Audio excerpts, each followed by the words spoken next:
UFC Nashville. How we doing, everybody? My name is Young Pasty, and I'm here today to give you a pick and a prediction for every single fight on the card.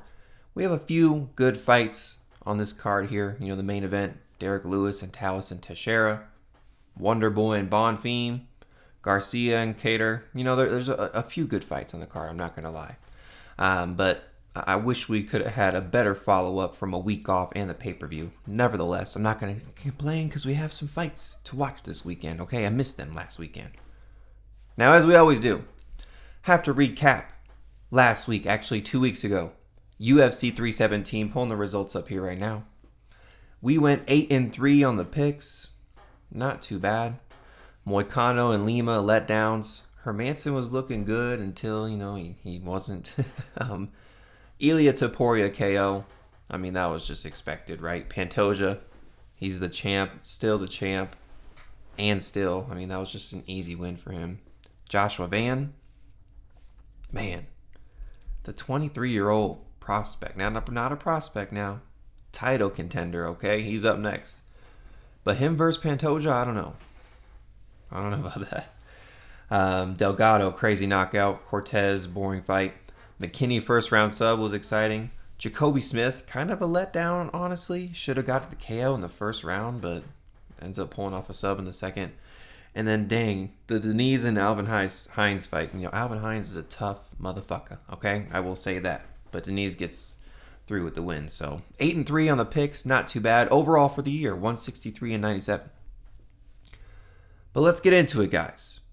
UFC Nashville. Starting off with our main event here, okay? Two heavyweights going at it. A vet versus a newcomer. We have Derrick Lewis, the Black Beast, versus Tallison Teixeira. Odds in the fight, plus 210 for Derrick Lewis, minus 280 for Tallison. My pick for this fight is going to be the Black Beast. Give me Derrick Lewis. Look, this guy has the most knockouts in UFC history. I see him getting another one here, okay? Add it to the record, okay? Add it to the tally of people that you've knocked out. Tallison's a newcomer. He's younger. Doesn't really have any notable wins. Yes, he's bigger. Yes, has a very large reach advantage. He also has power too, and yeah, he's a knockout artist as well, but he's just like very hittable in exchanges. Leaves a lot of openings. Derrick Lewis has seen a lot of people in the octagon, okay? Tallison's 8-0 in MMA. Derrick Lewis is 28-12 in MMA, okay? So a lot more experience, 40 fights to 8. You know what I mean? So Derrick Lewis been there, done that, and fought with some of the best and beaten some of the best, and he's the knockout king for the reason, right? It's just, will he get caught, and how much power does he have left? The power's still there, guys, okay? I'll tell you that. The power is still there. And, how much of a chin is left, I couldn't tell you, man. Yes, he's hittable. Yes, he's slower at times. But he really only needs one shot to connect. And Tallison Teixeira has been rocked before, right? We've seen him in fights get hit and pieced up a bit. And those guys didn't have Derrick Lewis power. Derrick Lewis only needs one shot, okay? A lot of people are seeing the 15-year age difference and going, oh, man. Bye, Derrick Lewis. That's it. You're 15 years older than this guy. There's no way. But I believe, okay, the Black Beast has one more in him. Give me Derrick Lewis and give me him by knockout. Now, if you're on the betting side of things, just take the under, okay? Because this fight, I don't think it's going past round 3. So, Derrick Lewis by KO is my official call. What do the people on Tapology have to say? So, 67% of people are picking Teixeira. 33% of people are picking Lewis. And gosh dang, near everybody is saying by KO. And yeah, that's the likely outcome here. I don't see this going to a decision at all. And I don't see this fight getting to the mat or a sub getting locked up by anybody. So, Derrick Lewis by knockout. That's my official pick. And we move on to our co-main event. We got Stephen Thompson, Wonderboy, versus Gabriel Bonfim. Odds in the fight, plus 310 for Wonderboy and minus 395 for Bonfim. My pick for this fight is going to be Gabriel Bonfim. Okay, give me the younger man here. Now, I know in the last fight, I just broke it down. Yeah, there's a 15-year age difference, and we have another one here, okay? Wonderboy's 42, Bonfim is 27. Now, adding the 2 years there to Wonderboy, you're at 42, almost 43. This isn't the heavyweight division, right, where you can get by with the older age, right? No, not here in the welterweight division. No, sir. Bonfim is a force to be reckoned with, okay? He's the better of the Bonfim bros. Great movement, great footwork, crafty striking. Has improved cardio. We've seen it worked on in these previous fights, and that was his downfall there in that fight versus Dalby, which is his only loss on his career. Great kicks, flashy kicks, good takedowns, good top control, good ground and pound. He rolls with the top control too, so if people are trying to, scramble or get up, he's pretty good at holding them down. He's just not good with like a frantic press or a brawl, but that's not Wonderboy's style, right? Wonderboy is like a karate-esque style, strike from distance. I mean, he's kind of just point fighting at this point, right? I don't think Wonderboy has knockout power, in my opinion. And I don't think he's going to rock Gabriel Bonfim. Honestly, how I see this fight playing out, Bonfim's going to be able to take down Wonderboy. And I know Wonderboy has great takedown defense, and we saw it versus Buckley, but I would say Bonfim is a little more craftier and a little more better overall in just taking people down. Buckley had the double leg. He's trying to work, things off the fence. Like, Bonfim's a lot more craftier, has a lot more things in his arsenal when it comes to takedowns that he could utilize to get Wonderboy down. So, honestly, Wonderboy's tough though. And he's not dumb. He's not a dummy in the octagon. I don't think he's gonna get submitted. I don't think that he's gonna get knocked out. Honestly, if anything, it's probably gonna be a doctor stoppage if Bonfim finds like a nice elbow on the ground. So I'm gonna pick Gabriel Bonfim, and I'm gonna pick him by decision. So that's my official call. Minus 395 for Bonfim, plus 310 for Wonderboy. I think this is gonna be one of Wonderboy's last fights here, man. I mean, 42 years old, dude. Might be time to lay those gloves down on the mat. Anyway, what do the people on Tapology have to say? So 74% of people are picking Gabriel Bonfim. 26% of people are picking Thompson. Most people that are picking Bonfim are actually saying by submission. As I was just saying, I don't think that Wonderboy's going to get caught with a sub, but I do see him and anticipate him getting taken down by Bonfim for sure. So the sub is going to be live. I mean, it will be, but I don't think it's going to happen. So Bonfim by decision. That's my official call. We move on to our featured fight on the main card. We have Calvin Kattar, the Boston finisher, versus Steve Garcia, the Mean Machine. Odds on the fight, plus 105 for Kattar, minus 125 for Garcia. My pick for this fight is Steve Garcia, guys. I mean, I've been riding this train. I'm not hopping off, okay? He has 5 knockouts in a row. He's about to make it number 6. He's going to knock out Kattar. This will be Kattar's first KO loss. That is what I'm seeing here, guys. Kattar's on a bad run. And yes, it's against much better competition than Garcia, okay? I'm not going to ignore the fact, right? He's going up against Josh Emmett, Arnold Allen, Aljamain Sterling, Yusuf Zalal. Those are badass guys, right? But he's getting his butt whooped in every single fight. And you can see him getting hit. Right, he was the guy that was getting pieced up by Max Holloway with the no-look boxing. He's fighting out of New England cartel. Those guys are not pumping out wins. Okay, I'll say that. Those guys fighting out of that gym, they are not pumping out any sort of wins at all. And yeah, Kattar's tough. Yeah, he's the vet. I will say he's a good jab, pretty good cardio, and overall decent striking, but he has not looked the same ever since that ACL injury. He really hasn't. And I'm not going to hop off the Garcia train, like I just said. This dude has the death touch, okay? If he hits you with it, it's dang near over. And he smells blood in the water, and that's what I like about this guy, right? If he hits you with that death touch and sees that you're wobbled or not there or out of it, he's a shark, okay, that sees blood in the water. Swim right up to you and eat you. Okay, so I got Steve Garcia, and I got him by KO. Dude's a pretty good striker. We've seen him, in some suspect situations, got taken out by Kyle Nelson, but was able to flip position and beat the crap out of him. Has some nice little hand fighting, good elbows, good kicks. I really like the kicks that he does. I mean, he just hits really damn hard, dude. He's got the death touch. A lot of love has come in on Kattar because these odds were minus like 150 for Steve Garcia at one point. Now he's at minus 125. So personally, I do have a bet on him at minus 145. And I'm not mad with that number. I think that's a pretty solid number there. I don't understand the love on Kattar. If Garcia gets to plus money at any point, if enough love comes on Kattar for some reason, I'm definitely hammering it. So I got the mean machine, Steve Garcia by KO. Kattar's going to get his first KO loss. Probably second round. So,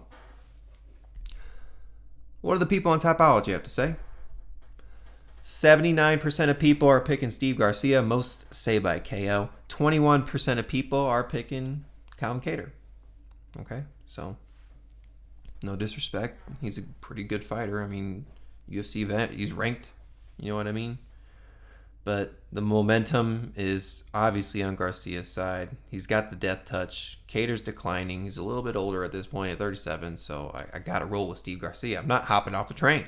I'm not.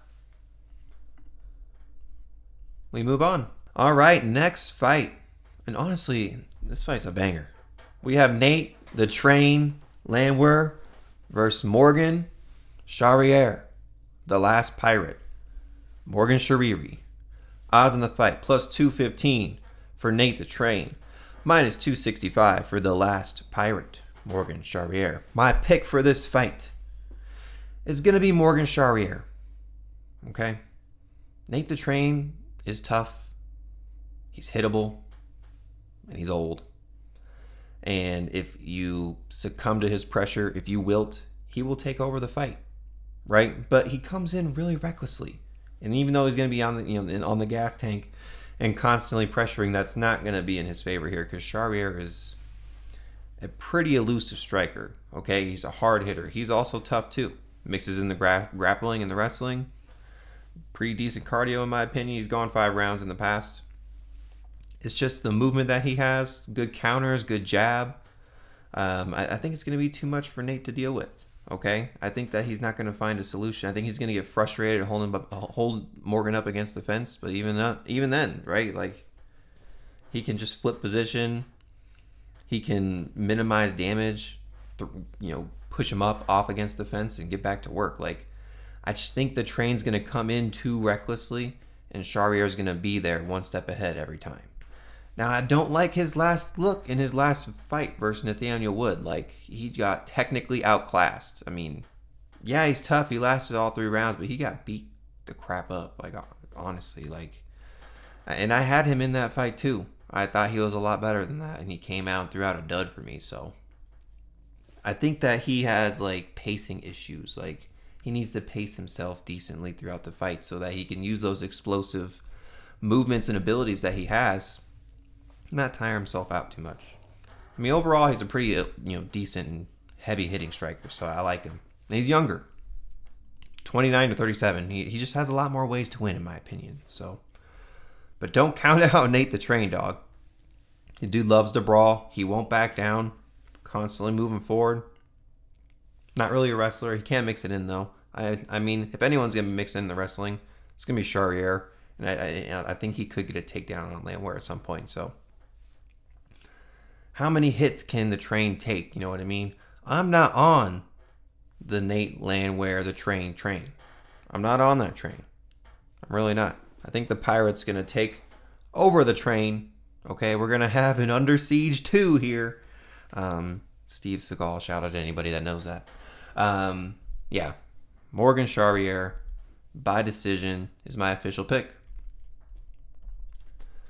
77% of people on Tapology are picking Morgan Charriere. 23% of people are picking Nate Landwehr. Most people are saying by decision. A lot of people are saying KO by Charriere too. And I could see that happening, dude. Again, Landwehr just comes in recklessly. I think Charriere could find a good counter and lay him out flat. So That is a possibility, but I think it just goes to decision. So, Charriere by decision. That's my official pick. And we move on to our next fight. We have Vitor Petrino versus Austen Lane. Odds on the fight, pretty wide.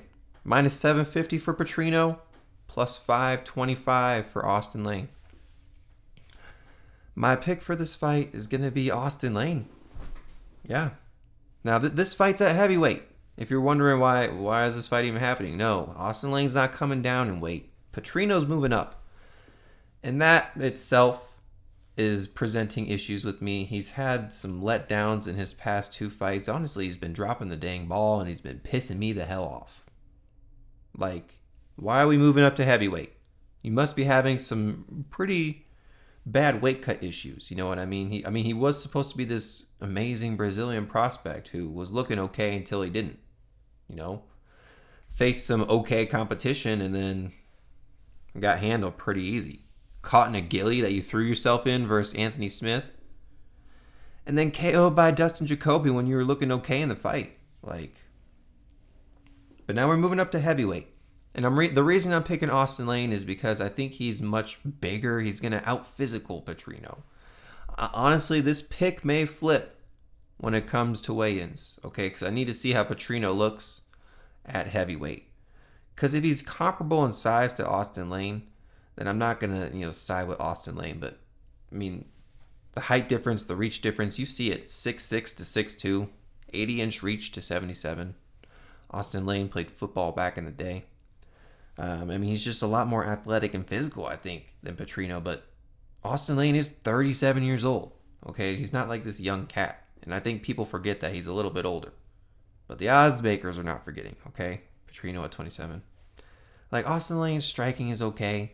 He's very chinny. The likely scenario, let's be honest, right? Petrino is probably going to knock out Austen Lane. But I see the path to victory for Austen Lane in that win that he had versus Spain. Despain is a tough, heavy hitter, right? And that's what Petrino kind of is, mixing the kickboxing too. But you're moving up to heavyweight. These are big guys, right? And we saw Austen Lane have success with the grappling and the wrestling, was able to pull out that win there. I think he could implement that game plan here. Don't be stupid and strike with this guy, because obviously you're not in that level with him at all, right? Mix the wrestling in, take him down, hold him down. Make it a gritty, dirty fight on the fence. Minimize the damage that you take, because the striking difference is terrible. So, yes, I know Austen Lane is probably going to get KO'd, but I see a path to victory for him. I don't trust Petrino at all. This fight's definitely not going on any of my bet slips at all, just to sit back and let me watch what plays out. If Austen Lane gets knocked out in the first, it's not, that's the most likely outcome. That's probably what's going to happen, but I'm not rolling with that. Austen Lane by decision is my official call. 94% of people are picking Vitor Petrino. 6% of people are picking Austen Lane. Again, I told you I might pick flip on this. Most by say by knockout. I don't see Austen Lane knocking him out. No. Again, Austen Lane can win this by wrestling and grappling, holding him up against the fence, making it a nasty, gritty fight, and minimize the damage that he takes. Out physical him. Be more athletic. Take him down. I got him by decision. Austen Lane. That's my official pick. We move on. Next fight. And there's been a few fights on this card where the weight classes are very impactful to what's going on. Okay, we saw it in the last fight with Vitor moving up to heavyweight. We see it in this fight here with Junior Tafa, the Juggernaut, versus Tuco Tokkos. Junior Tafa moving down in weight, was a heavyweight, moving down to light heavyweight now. Odds on the fight are minus 166 for Tafa, plus 140 for Tokkos. My pick for the fight is going to be Junior Tafa. Now, originally I was like, man, I don't think this fight's even going to play out. Junior Tafa's a pretty hefty guy, right? We saw him at heavyweight. Now you're moving down to light heavyweight. His His last fight here versus Sean Sheriff. Sean Sheriff took that fight on like 2 days' notice and dang near won that fight. Those guys were exhausted as hell, right? And now, if you're exhausted at dang near heavyweight, what makes me think that your cardio is going to be improved at light heavyweight when you cut all that weight? You know what I mean?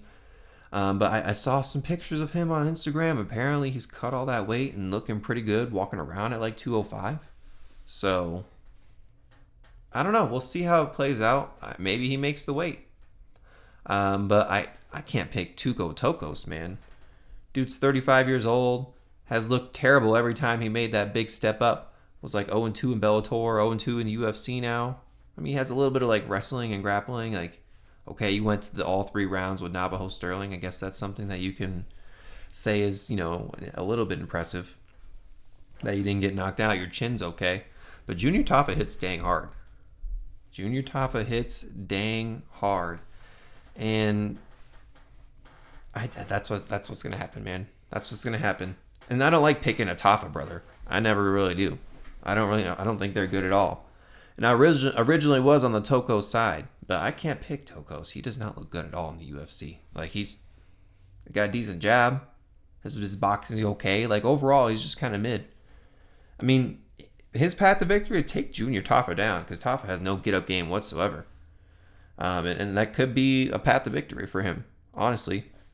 We saw Muhammad Usman do it with ease. We saw Valter Walker take him down easily, get a verbal heel hook submission. Yeah, I mean, I'll take Junior Tafa for right now. Again, I thought this fight really wouldn't even happen. We'll see if it happens. I got to check the weigh-ins, though. So, if I do make any official pick flips, those will be posted on the pinned comment here or on my Twitter. So, yeah, Junior Tafa by KO is my official pick. What do the people on Tapology have to say? 76% of people are picking Junior Tafa. Most say by KO. 24% of people are picking Tokkos. Again, I was originally on the Tokkos side, but I couldn't come to means with it, man. I had to pick Junior Tafa, but one of these fights, I need to see the weigh-ins. And the one prior to this. Like, a couple of fights I might pick flip on. So, Tafa by KO is my official pick. We move on. All right, next fight. We have Chris Action Man Curtis versus Max Payne Griffin. Odds on the fight. We have minus 325 for Chris Curtis and plus 260 for Max Griffin. Yeah, my pick for this fight is Chris Curtis. Max Griffin is, he's past his time at this point, man. Looking really gun shy lately. Kind of like afraid in the octagon almost. Like, his strikes are singular. Where are the combos at, bro? Not really putting them together. Like, you lost to Michael Chiesa. Is that really a good look? I'm not really impressed with what Max Griffin has put out here in his last couple of fights. Chris Curtis, even though he has had a couple of L's, good experience at the UFC, nice boxing, mostly a striker. I think he can fight out a hard-fought decision and beat a Max Griffin. I don't think we're going to have any sort of takedowns or wrestling at all. I think Chris Curtis can defend those from Max Griffin and vice versa. I just think he's going to outshine, outvolume Max Griffin, right? He can put more combos together. I think he puts more power on his shots and they're more impactful. And he'll probably point fight his way to a win. Chris Curtis will. So, the volume. You really need to put out more volume, Max Griffin. I think that's how Chris Curtis is going to win this fight. And I like his movement, too. He's like, especially against someone like Max Griffin, I think he's going to be able to dodge a lot of shots, right, and not get hit too much. So I'm not going to go too deep into this one. I think Max Griffin's fading pretty bad at this point. I'm going to take Chris Curtis. I'm going to take him by decision. So 95% of people are picking Chris Curtis. Most say by decision. 5% of people are picking Max Griffin. So, wow. I am surprised to see that big of a discrepancy, but I understand because Max Griffin has just not looked very good recently. So, Chris Curtis is the pick by decision. We move it on. we have next fight. Jake Matthews, the Celtic kid, versus Chidi Bang Bang Njokuani. Ugh. I'm so bad at saying his name, guys. I'm so sorry. Chidi Njokuani. Odds on the fight, plus 130 for Jake Matthews, minus 155 for Chidi. My pick for this fight is going to be Chidi Bang Bang. I think that he is just more technically sound than Jake Matthews. Will be able to work better at range and pick him apart. And honestly, I thought, I shot myself in the foot here a little bit. I thought that he didn't have too much power in his shots, but he's still got power. Okay, Chidi Bang Bang still has power in his shots. And it's not like I don't like Jake Matthews. He's honestly a well-rounded, decent fighter. He's a little bit of a younger fighter. Has some good wins in the UFC, has some good losses in the UFC. He's tough. He's not chinny, right? We don't see him just getting flatlined or laid out like some of these people are. Mixes in work on the fence. I like Jake Matthews here, but I just think Chidi has a lot more, things in his arsenal, things in the tank for him to pull out and beat Jake Matthews. So again, he has really good distance management. Chidi does. He's gonna be a lot more longer and lankier than Jake Matthews. 6'3" to 5'11", 80-inch reach versus 73-inch reach. That's a 7-inch reach advantage, So I think he's going to be able to keep the distance. Jake Matthews is going to really rely on the fence and try and probably take down Chidi, but I don't think that's going to work for him. I got Chidi Bang Bang. I got him by decision. Jake Matthews is a tough guy. I think this is really good matchmaking, to be honest with you. And I like Jake Matthews, but this is I couldn't pick him in this spot. So Chidi Bang Bang is my official pick by decision. All right. The people on Tapology, 58% of people are picking Chidi, 42% of people are picking Matthews, most say by decision. Again, both these guys are tough. I don't think a knockout or submission is going to happen. Chidi by points. Jake Matthews maybe will steal a second or third round with some gritty fence work or maybe get a takedown if you could, but I don't see it happening. Yeah, not going to spend a lot of time on this one either here, guys. We have Lauren Lucky Murphy versus Eduarda Moura.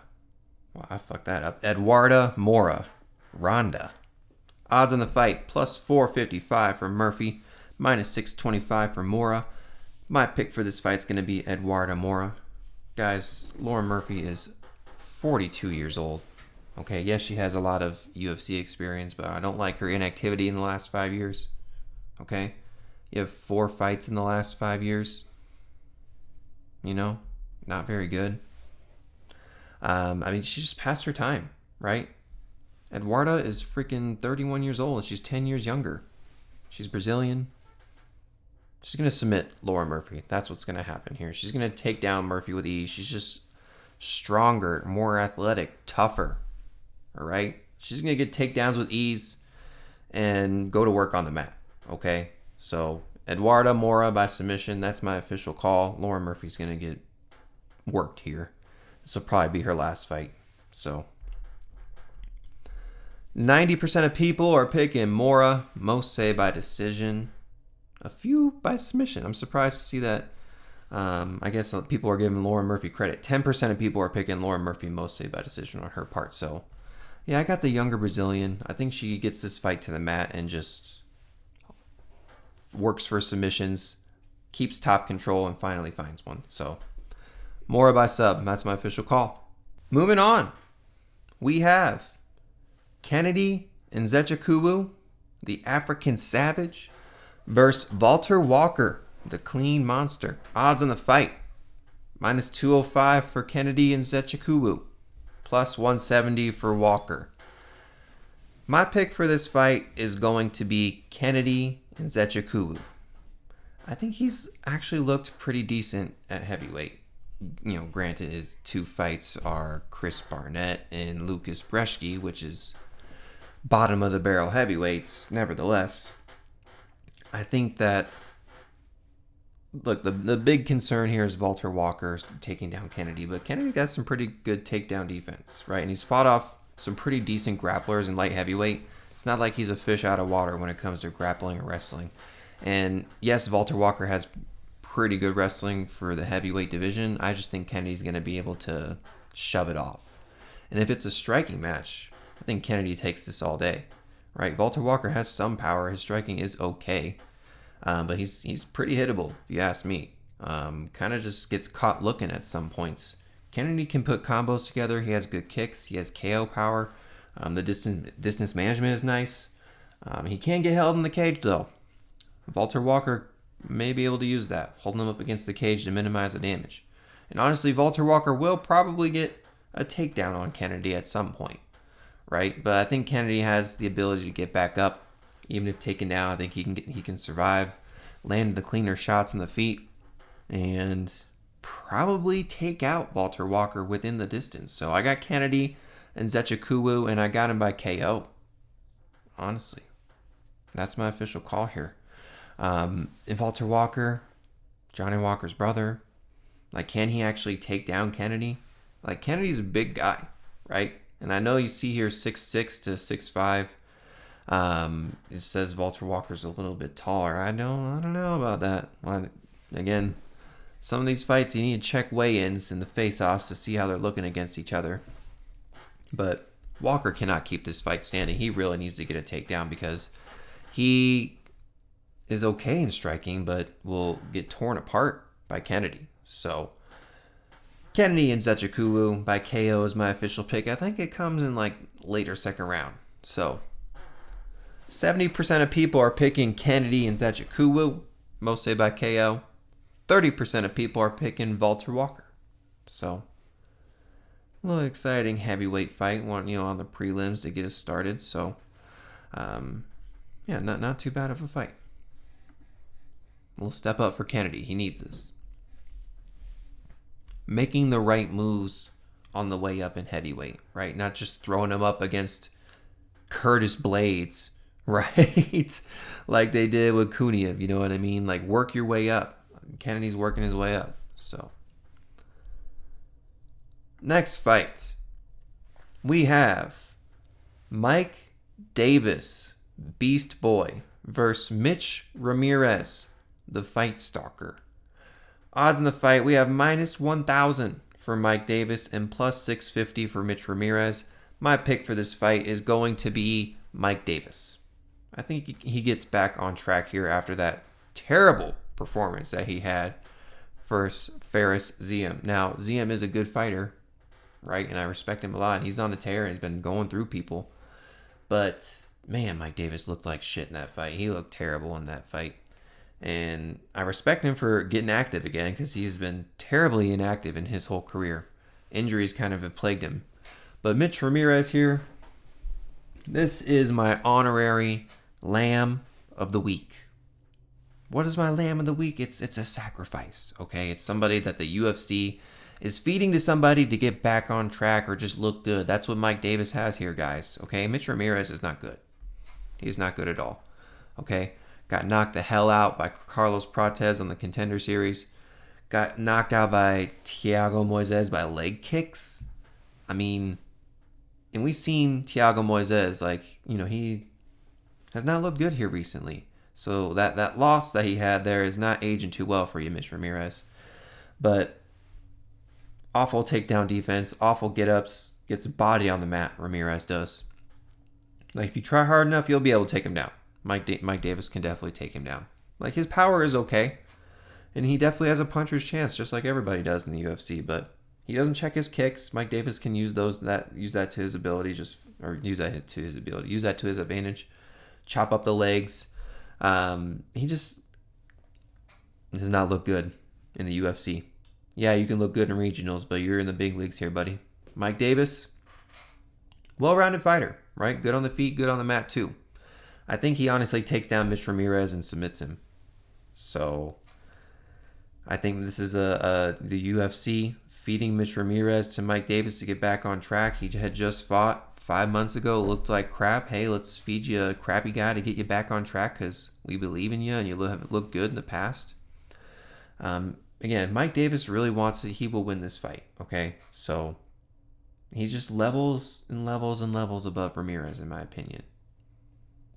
Take down Ramirez, submit him.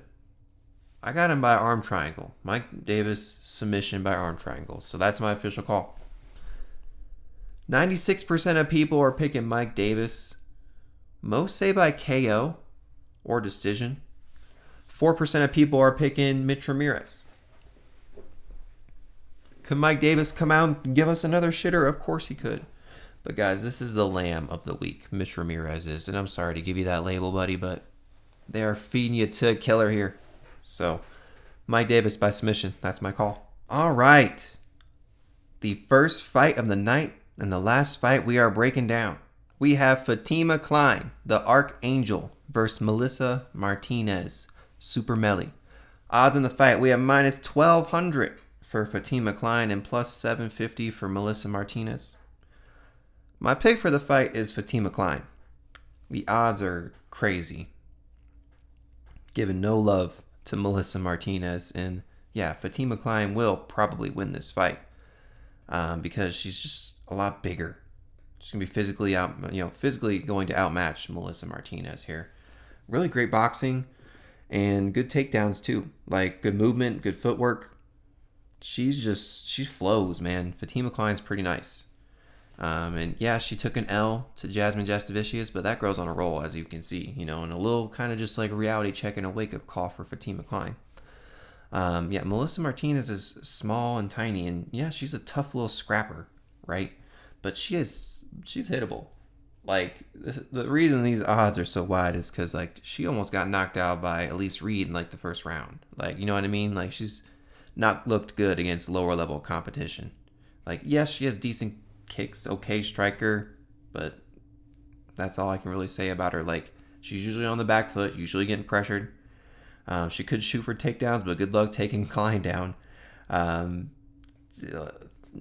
She's not very effective. Okay, Kline's gonna handle business easy. I would say, does she get it done inside the distance? I think so. I think Kline by KO is super live. I think she could get a ground and pound KO or a stoppage. Again, Melissa Martinez is a tough little scrappy girl, but Kline is just levels above her, man. Levels above her here. So I'm taking Kline. I'm taking her by knockout. Taking the minus 1,200 favorite. She should get it done. So 92% of people are picking Fatima Kline. Most say by decision. 8% of people are picking Melissa Martinez. So, yeah, man, Kline, ground and pound KO kind of speaking to me here. So, Melissa Martinez gets bodied on the mat, straight up. So, yeah, Kline by KO. That's my official call. All right, guys. Those are the picks and predictions for all 12 fights on the card. UFC Nashville. If you've made it this far, guys, thank you so much. We are on the road to 300 subscribers, so if you haven't, or if you could, just click that little subscribe button down there. Really appreciate it. Support goes a long way.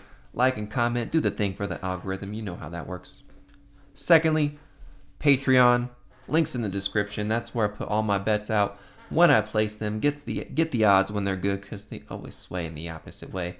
You look at my odds and you look at the odds before fight time, you'll see a big difference. So it's all free. Again, links in the description.